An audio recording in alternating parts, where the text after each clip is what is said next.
చర్యల పైన ప్రతిపక్షాల స్పందన ఏంటి రామారావు? ఫైనల్ గా చెప్పండి.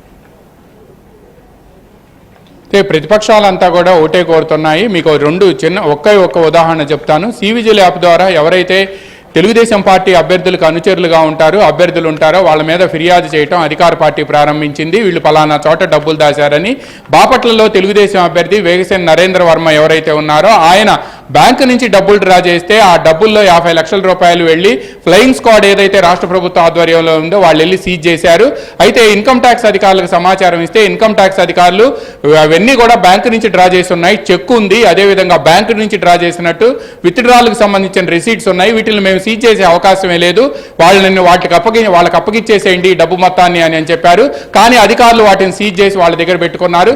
ఎక్కడైతే ఇటువంటి లోపాలు జరుగుతున్నాయో, ఎవరైతే ప్రత్యర్థి పార్టీలకు సంబంధించిన వ్యక్తుల డబ్బులను సీజ్ చేసి అన్యాయంగా సీజ్ చేసి వాటిని కాన్ఫిస్కేట్ చేస్తున్నారో అటువంటి విషయాల్లో కూడా కేంద్ర ఎన్నికల కమిషన్ సీరియస్గా ఉంది.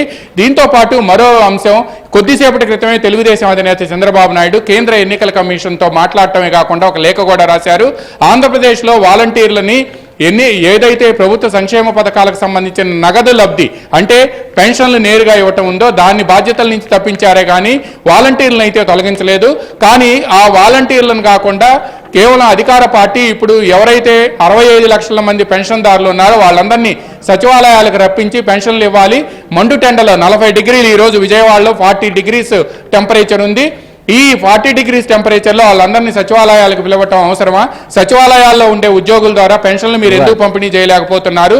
నిన్నటి నుంచి నిర్ణయం తీసుకోవాలని కోరినప్పటికీ ఈ రోజుకి ఈ క్షణం వరకు కూడా ఉత్తర్వులు రాకపోవటం పైన చంద్రబాబు నాయుడు నేరుగా కేంద్ర ఎన్నికల కమిషన్కి లేఖ రాసి సచివాలయ సిబ్బంది ద్వారా పంపిణీ చేయించాలి అని చెప్పుకోయారు. మరికొద్ది సేపట్లోనే కేంద్ర ఎన్నికల కమిషన్కి నుంచి కూడా ఈ ఆదేశాలు వచ్చే అవకాశాలు మనకు స్పష్టంగా కనిపిస్తున్నాయి. కావాలని ఇటువంటి గ్లేరింగ్గా అధికార పార్టీ చేస్తుందో దాన్ని తిప్పికొట్టడానికి ప్రతిపక్షాలు చేస్తున్న ప్రయత్నాలు ఏవైతే ఉన్నాయో ఇప్పటి వరకు కూడా ఇంతకుముందు మన కొలీగ్ సత్య చెప్పినట్టు ప్రతిరోజు సాయంత్రం ఇప్పుడు ఆయన ఎన్నికల కమిషన్ సిఇఓ కార్యాలయం దగ్గర ఉన్నారు. ఆ కార్యాలయానికి ప్రతిరోజు వెళ్ళటం, ఫిర్యాదులు ఇవ్వటం జరుగుతూ ఉంది. అందువల్లనే ఈరోజు 6 ఐపీఎస్ అధికారులు, అందులో ఒక సీనియర్ ఐపీఎస్ అధికారి, 5 జిల్లాల ఎస్పీలు, 3 జిల్లాల కలెక్టర్లపై వేటు పట్టడంతో ఇకనైనా సరే అధికారులు నిష్పక్షపాతంగా ఫ్రీ అండ్ ఫేర్ పోల్ జరగటానికి తోడ్పడతారు అని చెప్పి కూడా ప్రజాస్వామ్యవాదులంతా ఆశిస్తున్నారు. Srihari. Right, thank you Ramarao, thank you సత్య.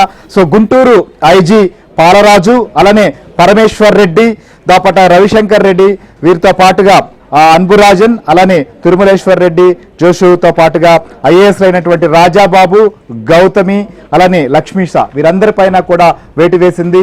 ఏదైతే ఎలక్షన్ నిబంధనలు కావచ్చు, ఏదైతే షెడ్యూల్ వచ్చిన తర్వాత కూడా ఇంకా చాలా మంది అధికారులు కానీ కొంతమంది కింద స్థాయిలో పనిచేస్తున్నటువంటి సిబ్బంది కూడా తామ యొక్క ఎలా వ్యవహరించాలి, ఎలా పనిచేయాలి అనే దానిపైన ఇప్పటికీ కూడా అధికార పక్షానికి కొంతమంది వంతుపాడుతున్నారు. కొన్ని ప్రచారాల్లో కూడా కొంతమంది పాల్గొన్నారు. కంప్లైంట్లు చేస్తే వారిపైన చర్యలు వస్తున్నాయి తప్ప సహజంగా తమ యొక్క నియమావళిని పాటించడంలో కూడా కొంతమంది చాలా నిర్లక్ష్యంగా, చాలా ఏకపక్షంగా వ్యవహరిస్తున్నటువంటి పరిస్థితి ఉంది. మొత్తానికైతే మాత్రం చర్యలు మొదలయ్యాయని చెప్పొచ్చు. ఆంధ్రప్రదేశ్లో కూడా ఇక ఎన్నికల నిబంధనలు కావచ్చు, ఏకపక్షంగా వ్యవహరించే అధికారులపైన అయితే మాత్రం ఖచ్చితంగా చర్యలు ఉంటాయి. ఇప్పటి వరకు ఎలా వ్యవహరించారో కానీ ఇక అధికారులు కూడా ఖచ్చితంగా నిబంధనలకు అనుగుణంగా పాటించాల్సినటువంటి పరిస్థితి మాత్రం ఆంధ్రప్రదేశ్లో వచ్చింది. ఈ విషయాన్ని కూడా గుర్తుపెట్టుకోవాల్సినటువంటి పరిస్థితి ఉంది. మొత్తానికి అయితే మాత్రం అధికార పార్టీ అధినేత జగన్కి మాత్రం ఈ పరిణామాల